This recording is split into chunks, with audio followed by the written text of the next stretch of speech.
सभी मसीही भाई बहनों को यीशु के नाम में शालोम, प्रेज द लॉर्ड, जय मसीह की। और प्रभु यीशु में आपका भाई जेम्स आप सभी का इस बाइबल अध्ययन कार्यक्रम में बहुत बहुत स्वागत और धन्यवाद करते हैं। आज हम यूहन्ना का सुसमाचार उसके 10वें भाग के रूप में अध्ययन करेंगे। एक छोटी सी प्रार्थना के साथ आज के अध्ययन को हम शुरू करेंगे। हालेलुया, धन्यवाद पिता परमेश्वर, धन्यवाद आपके अद्भुत रीति वाले प्रेम, आपके अनुग्रह और आपकी तमाम आशीषों के लिए प्रभु जी।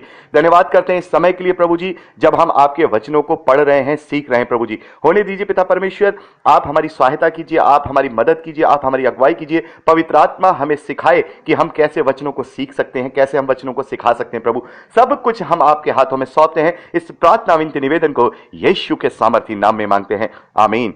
फिर से आप सभी का स्वागत है। हम अध्ययन कर रहे हैं यूहन्ना का सुसमाचार 11वां अध्याय। अब समय है कि हम उसके 28वें वचन की ओर आगे बढ़ें। तो यहाँ पर हम देखते हैं कि जो वार्तालाप मार्था और प्रभु यीशु मसीह के बीच में हो रहा है, तो वो उसको ये कह करके वहां से चली जाती है। अपनी बहन को बुलाकर चुपके से कहती है, गुरु यही है और तुझे बुलाता है। ये सुनते ही वह तुरंत उठकर उसके पास गई। यीशु अभी गांव में नहीं पहुंचा था, परंतु उसी स्थान में था जहां मार्था ने उससे भेंट की थी। तब जो यहूदी उसके साथ घर में थे उसे शांति दे रहे थे। ये देखकर कि मरियम तुरंत उठकर बाहर गई है, वो समझे कि ये कब्र पर रोने को जाती है और उसके पीछे हो लिए। जब मरियम वहां पहुंची जहां यीशु था, तो उसे देखते ही उसके पांवों पर गिर पड़ी। हे प्रभु, यदि तू यहाँ होता तो मेरा भाई न मरता।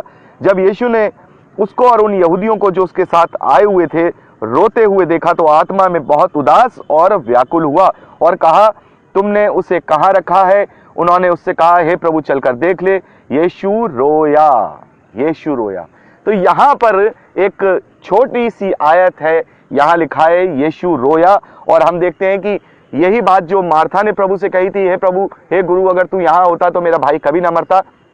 लेकिन यहाँ पर हम देखते हैं कि 33वें वचन में हम देखते हैं, 33वें वचन में वहाँ बहुत ज़्यादा मातम का, उदासी का, बहुत ज़्यादा रोने धोने का माहौल है। मरियम भी व्याकुल है, मार्था भी व्याकुल है, और जो उसके साथ आए हुए लोग हैं, जो रिश्तेदार होंगे, जो गांव वाले होंगे, वो भी बड़े व्याकुल हैं, क्योंकि लाजर एक जवान व्यक्ति था, उसकी मृत्यु पे बहुत ज़्यादा लोग दुखी हैं। और यहाँ पर हम देखते हैं कि प्रभु यीशु मसीह भी व्याकुल हो गए, आत्मा में व्याकुल हो गए और उदास हो गए।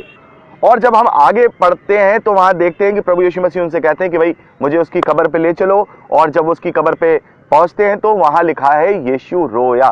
तो बहुत सारे लोग इस बात को सवाल करते हैं कि आखिर प्रभु यीशु मसीह वहाँ सब जानते थे, वो जानते थे कि मैं इसको जिलाने आया हूँ, और ये भी अपने चेलों से उन्होंने कहा कि ये मरा नहीं है बल्कि सोया हुआ है, मैं उसे जगाने जाता हूँ।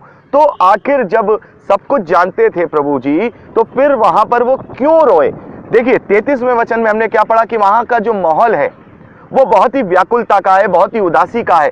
और प्रभु यीशु मसीह जो जगत के उद्धार करता है और जगत के लिए निष्पाप होकर के भी अपने आप को कुर्बान करने वाले हैं, अपने आप को पीड़ादायक मृत्यु को देने वाले हैं, वो अपने प्रेम को कैसे छिपा सकते हैं? क्योंकि वो मनुष्य देह में है, वो मनुष्य तत्व में है। वो जानते हैं कि ये पुनरुत्थान के दिन जी उठेगा। अगर मैं आज भी इसे जिंदा नहीं करता हूं तब भी ये पुनरुत्थान के दिन जी उठेगा। लेकिन वो मनुष्य रूप में है, मनुष्य देह में है, तो उसकी जो व्याकुलता है, उसकी जो उदासी है, उसका जो प्रेम अपने लोगों के प्रति है, वो वहां पर दिखाई दे रहा है। और वो इसलिए नहीं रो रहा था वहां पर कि लाजर मर गया है या लाजर की मृत्यु पर उससे दुख है, बल्कि वो उसके दुख में दुखी होने का जो उसने हमें शिक्षा दी है कि खुशियों के साथ खुश लोगों के साथ खुश रहो, खुशी रहो, और दुखियों के साथ दुखी रहो। ये बात पौलुस ने भी हमें बताई है कि आनंद करने वालों के साथ आनंद करो और रोने वालों के साथ रो। तो वो बात जो शिक्षा प्रभु यीशु मसीह ने हमें दी है, और प्रभु यीशु मसीह उस पर अमल नहीं करेंगे तो हम फिर उस चीज को कैसे, उस बात को करेंगे? तो प्रभु यीशु मसीह इसलिए नहीं रो रहे हैं कि वो लाजर की मृत्यु पर दुखी हैं, बल्कि उस प्रेम के कारण वहां पर वो रोए हैं। वो प्रेम जो अपने लोगों से प्रभु यीशु मसीह करते हैं, उस माहौल के कारण उनकी आंखों में आंसू जो दिखाई दिए। देखिए एक और मैं आपको बता दूं, जहां जो शब्द आया है यीशु रोया, तो अगर हम नई जो न्यू वर्जन जो बाइबल है उसमें जो ट्रांसलेशन है उसमें है यीशु ने कहा। और बहुत सारी बाइबल के अंदर जो अलग अलग ट्रांसलेशन है उसमें भी जो ट्रांसलेशन दी गई है वो ये दी गई है कि उसके आंसू छलके, यानी रोने का मतलब ये नहीं कि जैसे आम लोग रो रहे हैं वैसे रोए, उसकी आंख में से आंसू छलके। और ये हिब्रू बाइबल को भी जब अच्छी तरह से अध्ययन करके उससे ट्रांसलेट करते हैं तो वहां भी जो शब्द है उसका भी मतलब जो 33वें वचन में हमने देखा कि वह आत्मा में बहुत ही उदास और व्याकुल हुआ, यानी कि उसके कहते ना एक व्याकुलता उसके एक शारीरिक में उसके अंदर दिखाई दी। उसकी एक हल्का सा जो एक साइलेंट जिसे कहते हैं, एक साइलेंट रोना जिसे कहते हैं ना, हल्के हल्के एक दबी आंखों से जो एक उदासी वाले आंख होती है, वो वाला जो रोना था वो यहाँ पर लिखा है। ये नहीं कि वो आंसू बहा रहा है और वो रो रहा है और दूसरों की तरह, नहीं, वो दूसरों के प्रेम को व्यक्त अपने आंखों से उसने झलकती आंखों से अपने प्रेम को व्यक्त किया कि मैं तुम्हारे लिए दुखी हूं। और शायद, और हम जब देखते हैं कि आगे 37वें वचन में देखते हैं कि माफ कीजिए 36वें वचन में देखते हैं, यहूदियों को ये मिसअंडरस्टैंडिंग हुई कि ये इसलिए रो रहा है कि ये लाजर से बहुत प्यार करता था। लेकिन प्रभु यीशु मसीह वहां इसलिए नहीं रो रहे हैं कि लाजर मर गया है, क्योंकि वो तो जानते हैं कि वो जी उठेगा और वो अनंत जीवन को पाएगा, बल्कि वो इसलिए रो रहे हैं कि वो संसारिक रीति से जब वो मनुष्य देह में है तो अपने लोगों का दुख उनसे देखा नहीं गया, उनकी तकलीफ को देखा नहीं गया। क्योंकि पौलुस कहता है कि हमारा महायाजक ऐसा नहीं है जो हमारे समान परीक्षाओं में ना परखा गया हो।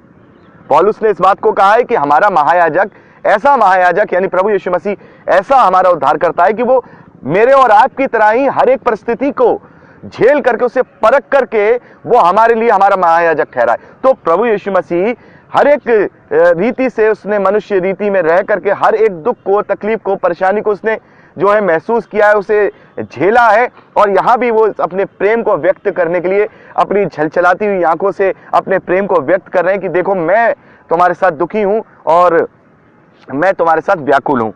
और इसी बात को, इसी शिक्षा को पौलुस ने भी, मैंने आपको बताया था, पौलुस ने भी यही शिक्षा दी है। रोमियो की पत्री उसका 12वां अध्याय और 14वें वचन से जब हम पढ़ते हैं तो वहां पौलुस ने यह बात कही है, अपने सताने वालों को आशीष दो, श्राप ना दो, आनंद करने वालों के साथ आनंद करो और रोने वालों के साथ रो, आपस में एक संबंध रखो, अभिमानी ना हो परंतु दीनों के साथ संगति रखो, अपनी दृष्टि में बुद्धिमान ना हो। तो इस बात को रोमियो की पत्री में पौलुस ने अच्छे से बताया है कि तुम्हें आनंद करने वालों के साथ आनंद करना है और जो दुखी हैं उनके साथ दुखी होना है। और यही जो शिक्षा है प्रभु यीशु मसीह ने जो हमें दी है, जो पौलुस के द्वारा हमें मिली है, यही वहां पर प्रभु यीशु मसीह ने उनके दुख को अपना दुख समझते हुए अपनी छलछलाती आंखों से उस चीज को एक्सप्रेस किया, उस चीज को वहां पर दिखाया। ना कि जो कि वो यहूदी लोग उसे समझ रहे थे कि ये लाजर से बहुत प्यार करता है इसलिए रोया, वो इसलिए नहीं रोया कि वो लाजर वहां मर गया था, बल्कि वो इसलिए रोया कि वो एक दुख के माहौल में था, एक ऐसी जगह था जहां व्याकुलता थी, जहां उदासी थी, जहां पर रोना पीटना मचा हुआ था। आगे पढ़ते हैं 38वें वचन में, प्रभु यीशु मसीह ने फिर मन में बहुत ही उदास होकर वो कब्र पे गया और वहां एक गुफा थी, एक पत्थर उस पर रखा था। यीशु ने कहा पत्थर उस पर से हटाओ। उस मरे हुए की बहन मार्था उससे कहने लगी, है प्रभु उसमें से तो अब दुर्गंध आने लगी होगी, उसमें से तो बांस आने लगी होगी, क्योंकि उससे तो मरे हुए 4 दिन हो चुके हैं। तब उसने उससे कहा, क्या मैंने तुझसे नहीं कहा था यदि तू विश्वास करेगी तो परमेश्वर की महिमा को देखेगी। तब उन्होंने उस पत्थर को हटाया। यीशु ने आंखें उठाकर कहा, हे पिता मैं तेरा धन्यवाद करता हूं कि तूने मेरी सुन ली है। मैं जानता हूं कि तू सदा मेरी सुनता है, परंतु जो भीड़ मेरे आसपास खड़ी है उनके कारण मैंने यह कहा, जिससे कि वे विश्वास करें कि तूने मुझे भेजा है। यह कहकर उसने बड़े शब्द से पुकारा, हे लाजर निकल आ। जो मर गया था वह कफन से हाथ पांव बंधे हुए निकल आया और उसका मुंह अंगूठे से लिपटा हुआ था। यीशु ने उससे कहा, खोल दे और इसे खोल दो और जाने दो।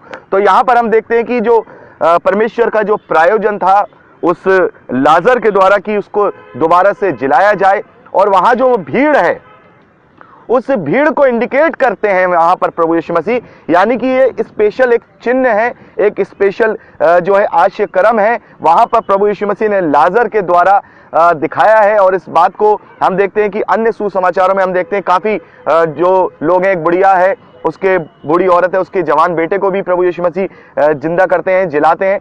लाजर का यहाँ पर जिक्र जो यूहन्ना के सुसमाचार में जो दिखाई देता है, बताया जाता है, तो वो जो ये लाजर का जिक्र दिखाया जाता है, ये एक खास इंडिकेट के रूप में यूहन्ना के द्वारा बताया गया कि ये उसकी जो लाजर की जो मृत्यु हुई है वो प्रायोजन के तहत हुई है, ताकि यरूशलेम से जो लोग वहां पे जमा है, यरूशलेम से जो यहूदी जो उस पर विश्वास नहीं कर रहे हैं, उनकी जो भीड़ वहां जमा है, बहुत सारे लोग वहां जमा है, और वो उस आश्चर्य कर्म को देखें, इस आश्चर्य कर्म को जाने और विश्वास करें कि वो वही है जिसका हम इंतजार कर रहे थे।